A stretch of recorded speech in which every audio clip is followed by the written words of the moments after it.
ठीक है ठीक है ठीक है।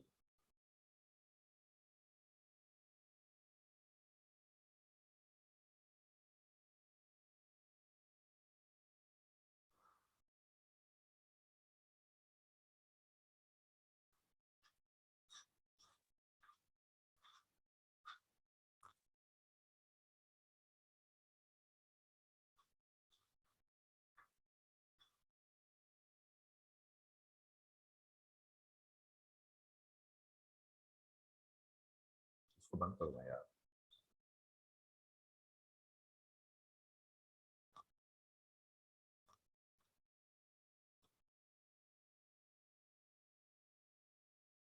जी, बिस्मिल्लाहिर्रहमानिर्रहीम। आज हमने कॉन्ट्रैक्ट ऑफ इंडेमनिटी से बात करनी है। मुझे कोई बंदा रेज हैंड करके मुझे कंफर्म कर दे, क्या मैं राइट? हमने यही से बात शुरू करनी है। हम लोगों ने बेगर जी अनम्यूट कीजिएगा जिसने भी मोइनुद्दीन को। जी बेटा। जी सर, इधर से ही पढ़ना है। चलो थैंक यू मोइन, अपने आप को म्यूट कर लीजिएगा। कॉन्ट्रैक्ट ऑफ इंडेमनिटी, हमने जब पीछे अपने पास कंटिजेंट कॉन्ट्रैक्ट की बात की थी तो हमने ये कहा था कि कंटिजेंट कॉन्ट्रैक्ट्स हमारे ऐसे कॉन्ट्रैक्ट्स होते हैं जिसके अंदर हमारे पास कोई ना कोई फ्यूचर का अनसर्टेन इवेंट होता है। और मैंने उसकी एग्जांपल के तौर पे आपसे कहा था कि इंश्योरेंस जो है वो एक बड़ी अच्छी एग्जांपल है कंटिजेंट कॉन्ट्रैक्ट के पॉइंट ऑफ व्यू से। और वहीं पर हमारे पास डिस्कशन में आया था कॉन्ट्रैक्ट ऑफ इंडेमनिटी। तो आज हम कॉन्ट्रैक्ट ऑफ इंडेमनिटी जिसके तहत इंश्योरेंस जो है वो हम पढ़ेंगे। हम देखेंगे कि ये कॉन्ट्रैक्ट ऑफ इंडेमनिटी क्या है। याद रखिएगा, कॉन्ट्रैक्ट ऑफ इंडेमनिटी एग्जांपल किसकी है? कॉन्ट्रैक्ट ऑफ इंडेमनिटी एग्जांपल है कंटिजेंट कॉन्ट्रैक्ट की। एक कंटिजेंट कॉन्ट्रैक्ट है जिसकी हैपनिंग या नॉन हैपनिंग डिपेंड करती है फ्यूचर के अनसर्टेन इवेंट के ऊपर। और उसकी पहली एग्जांपल हमारे पास कंटिजेंट कॉन्ट्रैक्ट की फॉर्म में आएगी। तो कंटिजेंट कॉन्ट्रैक्ट हमारा आज, और उनकी पहली एग्जांपल हमारे पास कॉन्ट्रैक्ट ऑफ इंडेमनिटी की फॉर्म में आएगी। और ये हमारा कॉन्ट्रैक्ट ऑफ इंडेमनिटी हमारा आज का आर्टिकल है। क्या है कॉन्ट्रैक्ट ऑफ इंडेमनिटी? ये एक ऐसा कॉन्ट्रैक्ट होता है जिसके अंदर one party promises the other party, एक पार्टी दूसरी पार्टी को प्रॉमिस करती है। क्या प्रॉमिस करती है? To save the other from the loss, कि मैं तुम्हें अगर कोई नुकसान होगा तो तुम्हें उस नुकसान से बचा लूंगा। और ये नुकसान कहां से हो सकता है? This can be by the promisor himself और by the conduct of any other person. तो फिर ऐसा कंटिजेंट कॉन्ट्रैक्ट जो हमें एक पार्टी दूसरी पार्टी से प्रॉमिस करे, पार्टी ए पार्टी बी से प्रॉमिस करे कि अगर तेरा कोई नुकसान होगा तो मैं तेरे उस नुकसान से तुझे बचाऊंगा। ये नुकसान चाहे मेरी जात की वजह से हो या ये नुकसान जो है चाहे थर्ड पार्टी की वजह से हो, इसको हम कहेंगे ये कॉन्ट्रैक्ट ऑफ इंडेमनिटी है। मैं दोनों की एग्जांपल दे देता हूं। अगर किसी दूसरी वजह से हो तो उसकी एग्जांपल क्या है? इंश्योरेंस। इंश्योरेंस का मतलब ये होता है कि अगर तुम्हारी गाड़ी का मैंने तुम्हारे साथ एग्रीमेंट किया, वो मेरा कॉन्ट्रैक्ट ऑफ इंडेमनिटी का आपके साथ एग्रीमेंट है। अगर कभी तुम्हारी गाड़ी का कोई नुकसान होगा किसी भी थर्ड पर्सन की वजह से, तो मैं तुम्हारी गाड़ी का वो नुकसान पूरा करूंगा। तो ये contract of insurance is example of contract of indemnity. ऐसे ही by the conduct of promisor himself भी होता है। ये आपको अगर इसकी एग्जांपल की बात करूं, हम जब किसी का प्रोफेशनली तौर के ऊपर यूरोप में काम करते हैं तो वो हमसे एक और भी काम करते हैं और वो कहते हैं कि जनाब आप हमें इस बात की अश्योरेंस दें कि अगर आपकी डिवाइस की वजह से हमारा कोई नुकसान हुआ तो हमारा नुकसान आप भरेंगे। तो हम क्या करते हैं? हम अपने कंडक्ट की कंफर्मेशन के पॉइंट ऑफ व्यू से उसको एक अश्योरेंस, एक कॉन्ट्रैक्ट ऑफ इंडेमनिटी देते हैं। ऐसे ही पार्टनर्स भी आपस में एक दूसरे से कॉन्ट्रैक्ट ऑफ इंडेमनिटी करते हैं कि अगर किसी पार्टनर की वजह से किसी दूसरे पार्टनर का नुकसान उसकी नालायकी की वजह से या उसकी जॉब को परफॉर्म ना करने की वजह से होगा तो that loss would be compensated. तो जनाब कॉन्ट्रैक्ट ऑफ इंडेमनिटी जो है वो प्रोमिसर की अपनी वजह से नुकसान पूरा करने का वादा या किसी थर्ड पर्सन, जिसकी एग्जांपल इंश्योरेंस है, ये दोनों एग्जांपलें इंडेमनिटी के एम्बिट में कवर होकर चलती हैं। नाउ इसके अंदर दो किस्म की पार्टीज होती हैं। वो शख्स जो ये वादा करता है कि मैं तुम्हारा नुकसान पूरा करूंगा, उसको हम इंडेमनीफायर भी कहते हैं, उसको हम प्रोमिसर भी कहते हैं। और जिस शख्स से वादा किया जाता है कि तुम्हारा नुकसान पूरा कर दिया जाएगा, उसको हम इंडेमनीफाइड, उसको हम कहते हैं इंडेमनीफाइड या इंडेमनिटी होल्डर। यानी कि वादा करने वाला शख्स या प्रोमिसर वो इंडेमनीफायर होता है। यानी कि आप कह सकते हैं कि जो इंश्योरेंस कंपनी है वो इंडेमनीफायर होगी और जिस शख्स ने इंश्योरेंस करवाई है वो इंडेमनीफाइड या इंडेमनिटी होल्डर होके चलेगा। राइट्स क्या है इंडेमनिटी होल्डर के? जिस शख्स ने इंश्योरेंस करवाई है उसके राइट्स क्या हैं? हमारे पास कानून ने जो वजह किए, अ प्रोमिसी, जिसने के कहा कि तुम मुझे इंडेमनीफाई करोगे, a promise is entitled to recover the following amount. अगर उसका कभी नुकसान होगा तो वो प्रोमिसर से यानी कि इंडेमनीफायर से अपने ये नुकसान पूरा करवाने का हक रखता है। all the damages which he may be compelled to pay in any suit in respect of the matter to which he the promise to indemnify applies। अगर मुझ पे कोई मुकदमा हो जाता है और उस मुकदमे की वजह से मुझ पे कोई लॉसेज आते हैं, तो वो तमाम मेरे लॉसेज जो मुझे उस सूट के अंदर पे करने पड़ रहे हैं, चूंकि मेरा कोई नुकसान या मुझसे कोई नुकसान हुआ है, तो वो तमाम डैमेजेस जो हैं वो इंडेमनिटी होल्डर मुझे प्रोवाइड करके देगा। इसके अलावा तमाम कॉस्ट, अगर वो इंडेमनिटी होल्डर से पैसे लेने के लिए मुझे कोर्ट के पास जाना पड़ा, मुझे अपने उसके ऊपर कोई केस करना पड़ा, या कोई भी लीगल फीस या कोई भी लीगल चार्जेस जो मुझे इसलिए पे करने पड़े कि मैं अपने सूट को डिफेंड कर सकूं या मैं अपने सूट को इन्फोर्स कर सकूं, ये तमाम पैसे भी इंडेमनिटी होल्डर ने पे करने हैं। लेकिन indemnified should not have acted against the order of promisor. अब मैं ये थोड़ी सी बात करवा के आपको इसकी एग्जांपल दो के चलता हूं। हमारे यहाँ पाकिस्तान के अंदर तो गाड़ियों का तरीकाकार ये होता है कि जब हम गाड़ियों की इंश्योरेंस करवाते हैं तो नॉर्मली तौर के ऊपर गाड़ी की इंश्योरेंस में सिर्फ आपका जो नुकसान होता है गाड़ी की इंश्योरेंस में वो पूरा किया जाता है। लेकिन यहाँ पर जो यूरोप की बात करके चलो तो यूरोप में ऐसा नहीं होता। यूरोप में ऐसा होता है कि अगर मेरी गाड़ी में आपकी गाड़ी लग गई है, जिसका कसूर है, उस कंपनी का कसूरवार वाली कंपनी वाले शख्स का बंदा जो है उसकी गाड़ी भी ठीक करवा के देता है और दूसरे शख्स की भी गाड़ी ठीक करवा के देता है। और उसके लिए कहता है कि जो मुझे डैमेजेस आएंगे या अगर मुझ पे कोई केस हो गया, अगर मेरे ऊपर कोई केस आ गया और मेरी वजह से कोई नुकसान हुआ जो उसके डैमेजेस होंगे, मेरी कॉस्ट भी, मेरी गाड़ी भी ठीक करवा के दोगे, और जो मेरे ऊपर कोई केस हुआ या मेरे ऊपर कोई सूट हुआ और उसको डिफेंड करना पड़ा, उसके पैसे भी तुम मुझे पे करके चलोगे। लेकिन याद रखिएगा यहां पर यह बात जरूरी है कि हम विद द मर्जी, with the consent of indemnifier, हम इंडेमनिफायर के मुताबिक लेके चलें। जिस शख्स ने, इंश्योरेंस कंपनी कहेगी कि हाँ तुम इस बात को एक्सेप्ट कर लो, हाँ तुम इस बात को मत एक्सेप्ट करो, क्योंकि जिस शख्स ने नुकसान पूरा करना है इंडेमनिफायर ने, तो फिर इंडेमनिटी होल्डर को उसकी बातों के मुताबिक काम करना चाहिए। और फिर तीसरी बात, उस सूट के मुताबिक जो हमारा आपस में मुआयदा होकर आपस में कॉम्प्रोमाइज होगा, जिस जिस जिस फिगर के ऊपर हमारा एग्रीमेंट होगा, ये फिगर भी जो होगी ये इंडेमनिटी होल्डर को इंडेमनिफायर से मिलेगी। तो वो गाड़ी वाली एग्जांपल क्या समझ में आई कि पहली बात, मुझे जो केस करना पड़ेगा उसके खर्चे, अगर मुझ पर कोई केस हो गया दूसरी पार्टी की तरफ से उसके खर्चे, और जब हम दोनों आपस में एक अमाउंट के ऊपर पहुंच गए और हमने कहा कि ठीक है तेरी गाड़ी की रिपेयर के लिए 5 लाख रुपया, 20 लाख रुपया, 10 लाख रुपया, 10,000 रुपया लगेगा, तो वो कॉम्प्रोमाइज की पेमेंट, ये तीनों पेमेंटें लेने का हक रखता है कौन शख्स? ये इंडेमनिफायर को पे करनी पड़ेंगे टू द इंडेमनिटी होल्डर। यहां पर हमारे पास there are certain rights also, वो जो राइट्स हमें भी पढ़ के आए उन्हीं राइट्स के कुछ एग्जांपल्स हमारे पास मौजूद हैं। नईम ने प्रॉमिस किया था वकास को कि अगर उसे कोई लॉस होगा that he may suffer by filing a suit against him, अगर उसने वकास सलीम के खिलाफ कोई केस करता है तो जो भी वकास का नुकसान होगा वो नईम पूरा करेगा।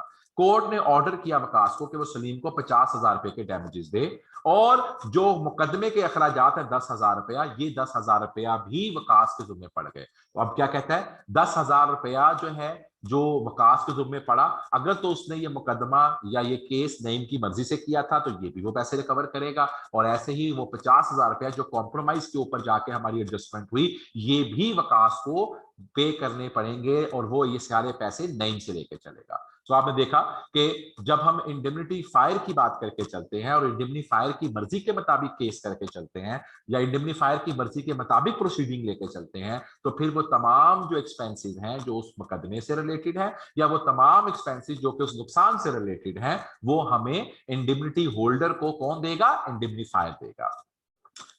कमाल ने प्रॉमिस किया कि वो लतीफ को कंपनसेट करेगा जो भी उसको लॉस होगा जो उसके खिलाफ मुकदमा हुआ। Latif made a compromise with Clement although कमाल हैड ऑर्डर अदरवाइज। अब कमाल ने लतीफ के साथ एक मुआहदा किया हुआ था कि तुम्हारा जो भी नुकसान होगा मुकदमे में पे करूंगा, लेकिन लतीफ ने क्या किया? कमाल से पूछे बगैर ही एक कॉम्प्रोमाइज कर लिया, कमाल से पूछे बगैर ही उसने एक लायबिलिटी एक्सेप्ट कर ली है।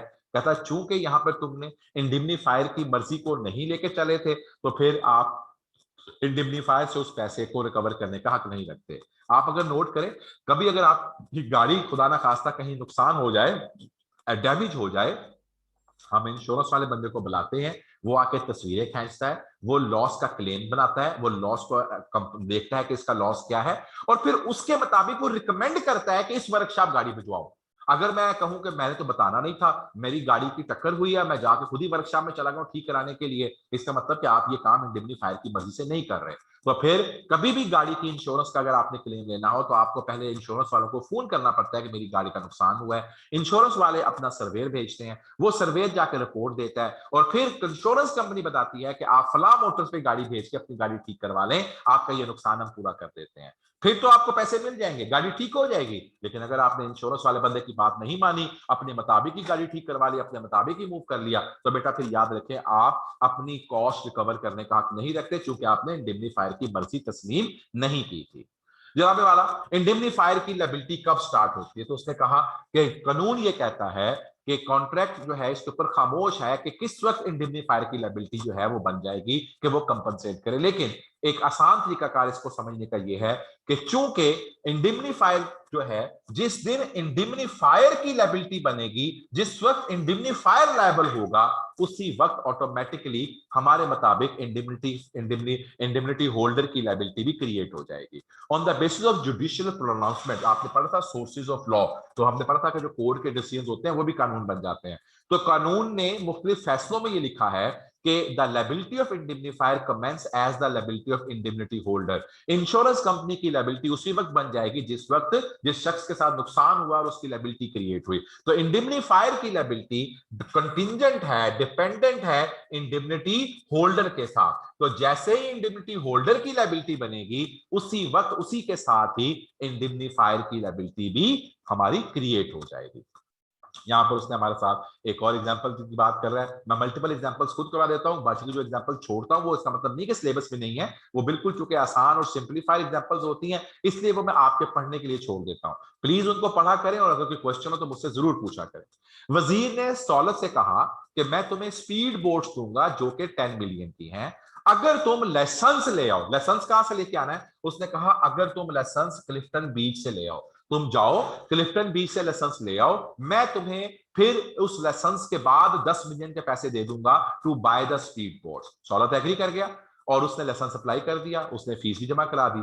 लेकिन before the issues of licence, अभी उसको लाइसेंस मिला नहीं था, गवर्नमेंट ने लाइसेंस पर बैन लगा दिया।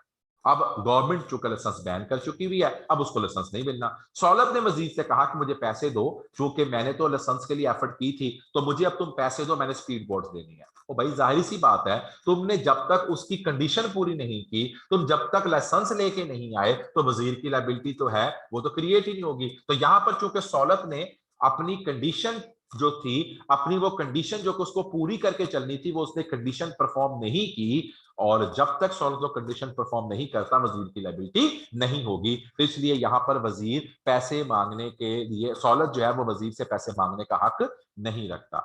जुबैर ने एग्री किया कि वो एक बंगला बनाएगा अगर 20 मिलियन के अंदर अबैद के लिए। कंडीशन क्या है?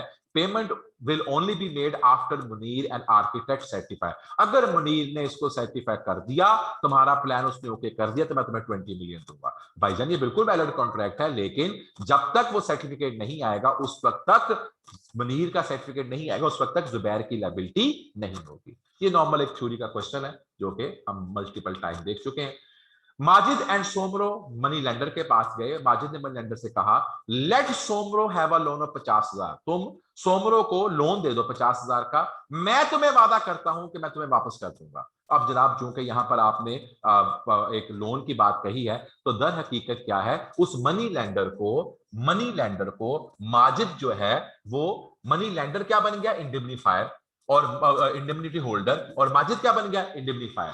अगर मनी लेंडर को सोमरो ने पैसे नहीं दिए, तो कौन पैसे देगा? माजिद उसके नुकसान को पूरा करेगा। तो जनाब यहां पर हमारे पास माजिद जो है वो इंडेमनीफायर बन गया, और वो जो मनी लेंडर था वो इंडेमनिटी होल्डर बन गया, और ये बिल्कुल लीगल कॉन्ट्रैक्ट है।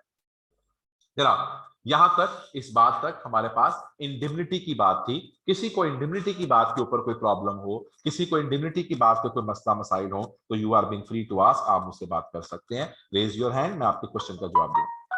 तो ये छोटा सा एक आर्टिकल था, जिस आर्टिकल में हमने ये देखना था कि कॉन्टिजेंट कॉन्ट्रैक्ट है, और कॉन्टिजेंट कॉन्ट्रैक्ट की एग्जांपल कॉन्ट्रैक्ट ऑफ इंडेमनिटी और कॉन्ट्रैक्ट ऑफ गारंटी है। इंडेमनिटी की एग्जांपल जो है वो इंश्योरेंस है। सो मैं फिर से ये बात क्लियर कर देता हूं ताकि किसी को इस मामले में किसी किस्म की कोई कंफ्यूजन ना होकर चले। हम अपनी चेन, हमारे पास कॉन्ट्रैक्ट का नाम क्या है, कंटिंजेंट कॉन्ट्रैक्ट्स, हमारी कुछ हमारे पास कॉन्ट्रैक्ट था। इसकी मल्टीपल एग्जांपल में से 2 एग्जांपल हमारे सिलेबस में है, एक कॉन्ट्रैक्ट ऑफ इंडेमनिटी और एक कॉन्ट्रैक्ट ऑफ गारंटी। ये 2 इसी की एग्जांपल्स हैं। और इंडेमनिटी की जो एग्जांपल है वो क्या है, कॉन्ट्रैक्ट ऑफ इंश्योरेंस, जो मैंने आपके साथ आपको एग्जांपल्स में बार बार रिपीट की। तो हमारे पास सिलेबस में कंटिंजेंट कॉन्ट्रैक्ट हमारे सिलेबस में है और हमारे सिलेबस में इंडेमनिटी का भी कॉन्ट्रैक्ट हमारे सिलेबस में है। ऐसे ही गारंटी का कॉन्ट्रैक्ट हमारा नेक्स्ट है जो कि हमारे सिलेबस में मूव होकर चलेगा। इंडेमनिटी के अंदर 2 पार्टियां थी जो कि मैंने एग्जांपल इंश्योरेंस की दी है। इंश्योरेंस कंपनी को हम इंडेमनीफायर कहते हैं और वो कंपनी या वो शख्स जिसको इंडेमनिटी दी जाती है उसको हम इंडेमनीफाइड या इंडेमनिटी होल्डर के नाम से याद करते हैं। ठीक होगी बात। अब हमारे पास अगली जो डिस्कशन होगी वो गारंटी से रिलेटेड होगी। Anybody has any question, please confirm me. No question. अगर बात समझ आ गई तो थम्स अप कर दे। हाँ जी, किसी ने रेज हैंड किया, रेज हैंड किया जी। अस्सलाम वालेकुम सर जी। जी वालेकुम अस्सलाम बेटा। सर जी क्या हाल है? मैं बिल्कुल दुरुस्त अल्हम्दुलिल्लाह। सर ये इंडिमनीफायर्स लायबिलिटी है, इसकी जरा दोबारा बता दें। इंडिमनीफायर की लायबिलिटी दोबारा बताने का मतलब यह है कि आर्टिकल दोबारा से रिपीट कर दूं सारा, क्योंकि हमने तो सिर्फ इंडिमनीफायर की लायबिलिटी पढ़ी बेटा और तो हमने कुछ भी नहीं पढ़ा। हमने तो सर ये लास्ट वाला टॉपिक जिसमें पढ़ा था टाइम, सॉरी ये टाइम ऑफ कमेंटमेंट ऑफ इंडिमनीफायर्स लायबिलिटी, ये वाली बात कर रहे हो जी भाई। देखो, जब तुम्हारी गाड़ी अल्लाह ना करे लगेगी तो फिर ही तो जी। इंश्योरेंस वाले की लायबिलिटी आएगी ना। जिस वक्त हाँ इंडेमनिटी होल्डर का नुकसान होगा, जिस वक्त इंडेमनिटी होल्डर केस हार जाएगा, जिस वक्त इंडेमनिटी होल्डर के ऊपर कोई लायबिलिटी आएगी तो फिर ही तो वो पैसे जाके इंडेमनीफायर से मांगेगा ना।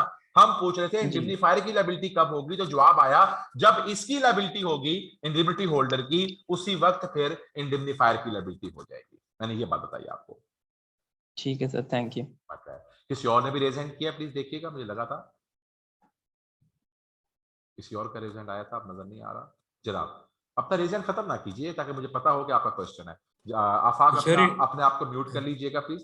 हाँ जी बताइएगा बेटा हमजा। सर इंडेमनीफायर की लायबिलिटी तक स्टार्ट होगी जब कार उसकी डैमेज हो गई है।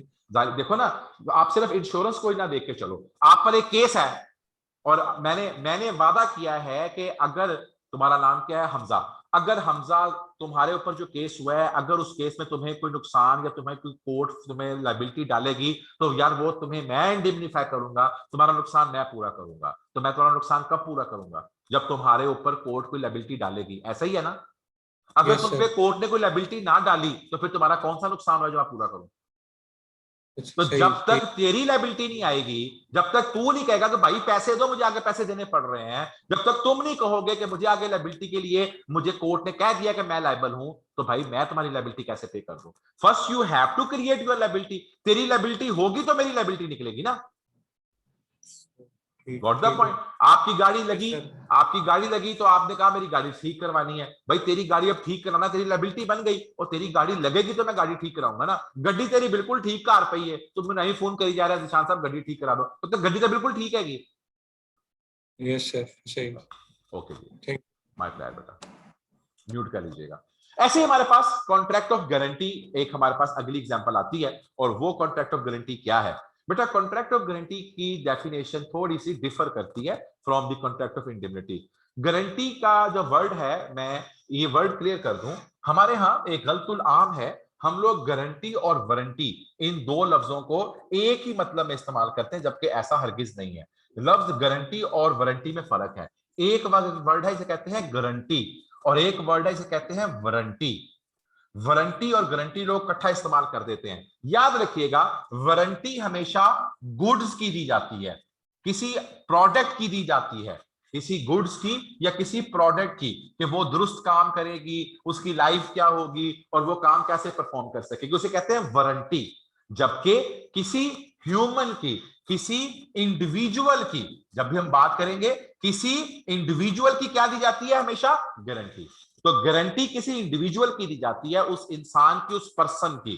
हम गारंटी किसी इंसान की, किसी पर्सन की देते हैं, जबकि वारंटी कभी भी हम इंसान की नहीं देंगे, वो किसी गुड्स की या किसी प्रोडक्ट की दी जाएगी। मैं आज आपसे सिर्फ इसकी डेफिनेशन और पार्टीज करवाऊंगा, हम आगे बात नहीं लेके जाएंगे। गारंटी होती क्या है? एक कॉन्ट्रैक्ट है, और उस कॉन्ट्रैक्ट में हम क्या कहते हैं?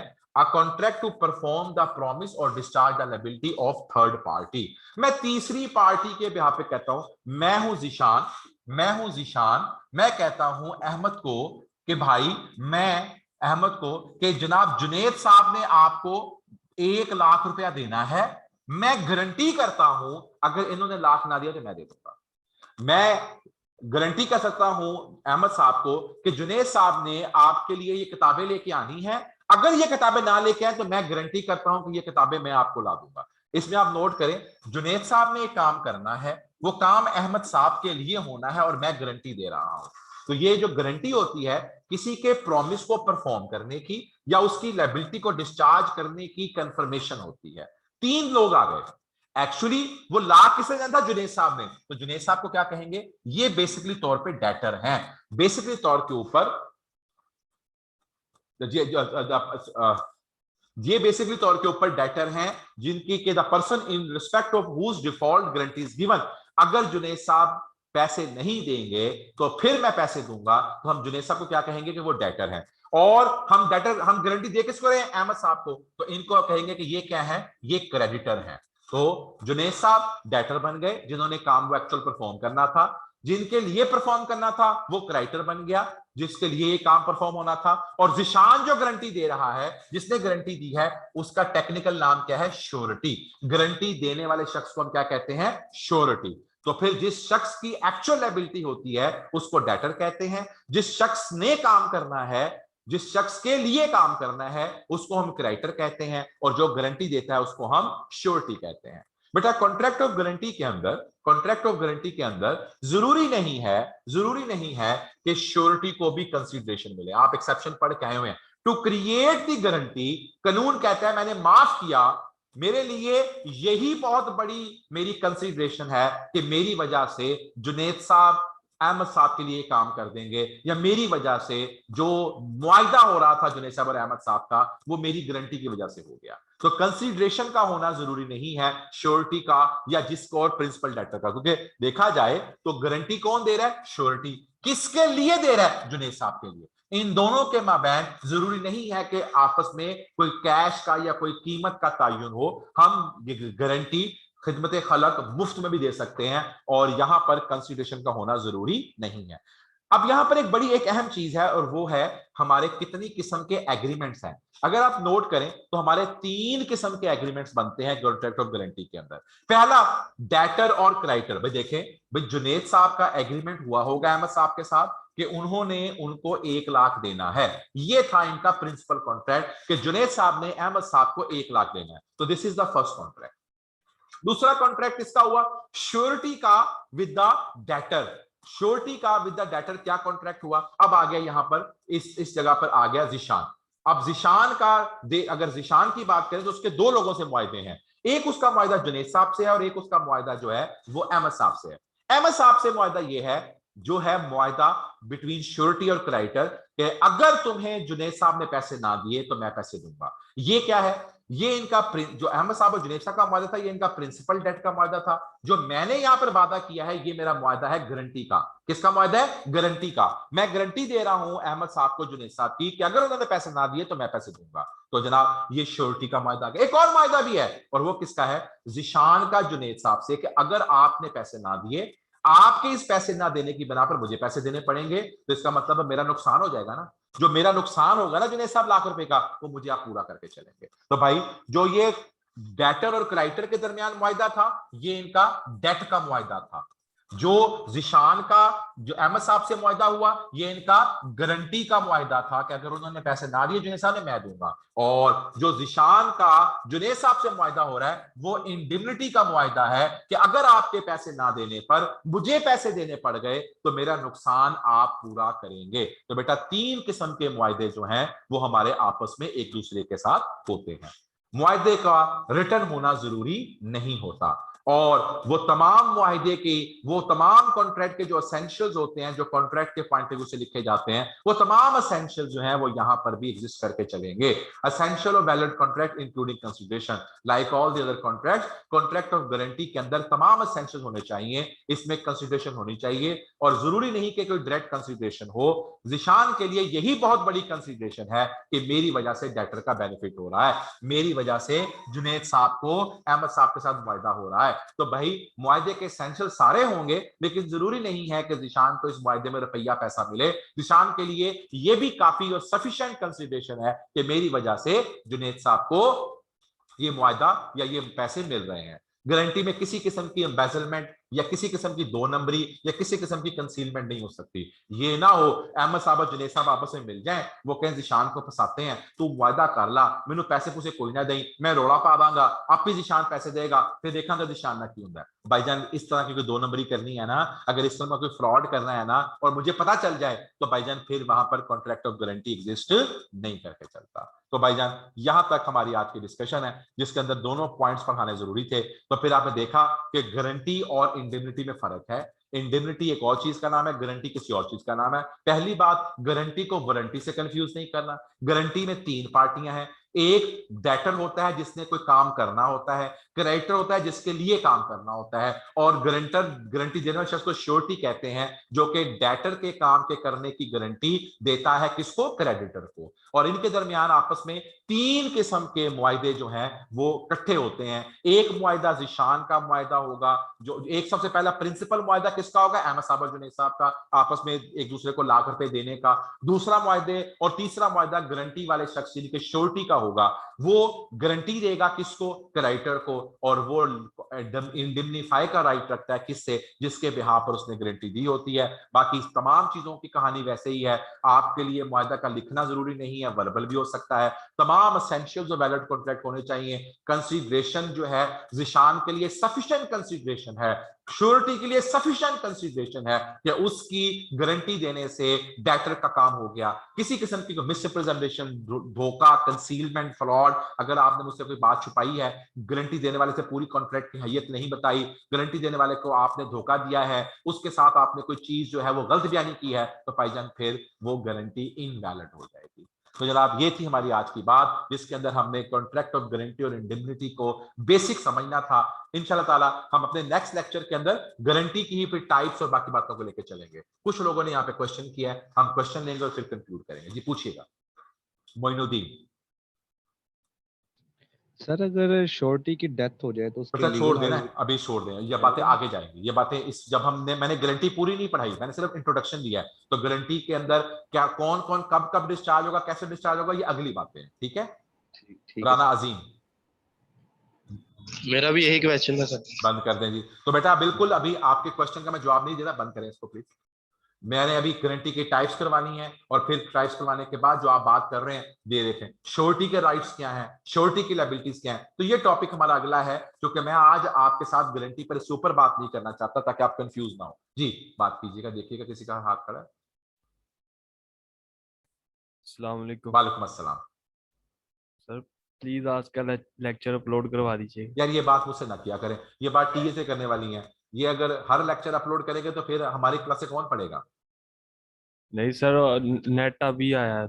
अच्छा चलें, एनीहाउ देख लीजिएगा, ये इस बच्चे को लेक्चर फॉरवर्ड करवा दीजिएगा। ठीक है, तो मकसद कहने की बात है, आज की डेट में आपने क्या सीखा, गारंटी क्या होती है, वारंटी क्या होती है। अच्छा एक अगर हमारे पास टाइम है, देखिएगा टाइम है हमारे पास, तो मैं ये सिर्फ इनके साथ टाइम्स दो टाइप्स करा सकता हूँ। 10 मिनट पढ़े, बस ये छोटी सी बात कर लें। बेटा गारंटी की दो बेसिक टाइप्स होती हैं, एक होती है स्पेसिफिक गारंटी और एक होती है कंटिन्यूइंग गारंटी। स्पेसिफिक गारंटी और कंटिन्यूइंग गारंटी में बहुत ही आसान फर्क है। आप मेरे पास आए, आपने कहा जिशान साहब जरा कैंटीन वाले को कह देना मैनू ना अज वास्ते 2 कापियां चाहिए, मैं कल पैसे दे दूंगा। मैंने कैंटीन वाले को फोन किया और यार इसको 2 कॉपियां दे दो, ये कल तुम्हें पैसे दे देगा। अभी मैंने उसको एक दफा के लिए गारंटी दी है, सिर्फ 2 कॉपियों के लिए गारंटी दी है। वो गया, उसने कॉपियों की उससे कैंटीन से ले ली, कल आपने पैसे दे दिए, ठीक है, ये तो मुझे देने पड़ेंगे। तो फिर गारंटी यहाँ पे क्या हुई, एक ट्रांजेक्शन के लिए। लेकिन ये भी तो हो सकता है एक शख्स आए और कहे कि सर एक कैंटीन वाले से कह रहे मैंने जब भी चाय पी रही हूं मुझे ये चाय पिला दिया करे, तो मैं इसके पैसे दे दिया करूंगा। अब मैंने इसको एक चाय के लिए गारंटी नहीं दी हुई, मैंने इसको हमेशा के लिए सीरीज ऑफ ट्रांजैक्शन के लिए गारंटी दी हुई है। ऐसी गारंटी जो एक ट्रांजैक्शन या एक स्पेसिफिक ट्रांजैक्शन के लिए हो उसको हम स्पेसिफिक गारंटी कहते हैं, और ऐसी गारंटी जो सीरीज ऑफ ट्रांजैक्शंस के लिए हो, मल्टीपल ट्रांजैक्शंस के लिए हो, उसको हम क्या कहते हैं? Continuing guarantee. याद रखिएगा, वो गारंटी जो कि एक सिंगल ट्रांजैक्शन के लिए हो उसको हम स्पेसिफिक गारंटी कहते हैं, और वो गारंटी जो मल्टीपल ट्रांजैक्शंस के लिए हो, कंटिन्यू होती हो, उसको हम कंटिन्यूइंग गारंटी कहते हैं। और कंटिन्यूइंग गारंटी जो है उस वक्त तक चलती रहती है जब तक कि आप उसे फोन करके कहते हैं आज तो बाद मेरी गारंटी मुक गई। तो स्पेसिफिक गारंटी खत्म हो जाएगी जैसे ही वो ट्रांजैक्शन खत्म होगी। तो कंटिन्यू गारंटी और स्पेसिफिक गारंटी में फर्क क्या हुआ? स्पेसिफिक गारंटी एक ट्रांजैक्शन के लिए, जबकि कंटिन्यू गारंटी मल्टीपल ट्रांजैक्शन के लिए। स्पेसिफिक गारंटी खत्म हो गई जैसे ही ट्रांजैक्शन खत्म हुई, जबकि कंटिन्यू गारंटी उस वक्त तक खत्म नहीं होगी जब तक कि मैं फोन करके ना कह दूं कि गारंटी खत्म हो गई। तो आज के लिए यहीं तक बात रख के चलेंगे, नहीं तो फिर मैं रुक नहीं सकूंगा। ये लायबिलिटी और बाकी सब चीजें बाद में लेके चलूंगा। हमने आज इंडेमनिटी को पढ़ा, गारंटी को पढ़ा, दोनों के डिफरेंस को पढ़ा, और फिर हमने आज दो टाइप्स देखी कि स्पेसिफिक गारंटी एक ट्रांजैक्शन होती है जबकि कंटिन्यू गारंटी मल्टीपल ट्रांजैक्शन के लिए होती है। थैंक यू जी, thank you, god bless you. इंशाल्लाह ताला अब यहां से गारंटी के को हम फर्दर पूरा इसकी जो डिटेलिंग है वो हम अपने नेक्स्ट लेक्चर में लेके चलेंगे इंशाल्लाह ताला। Thank you.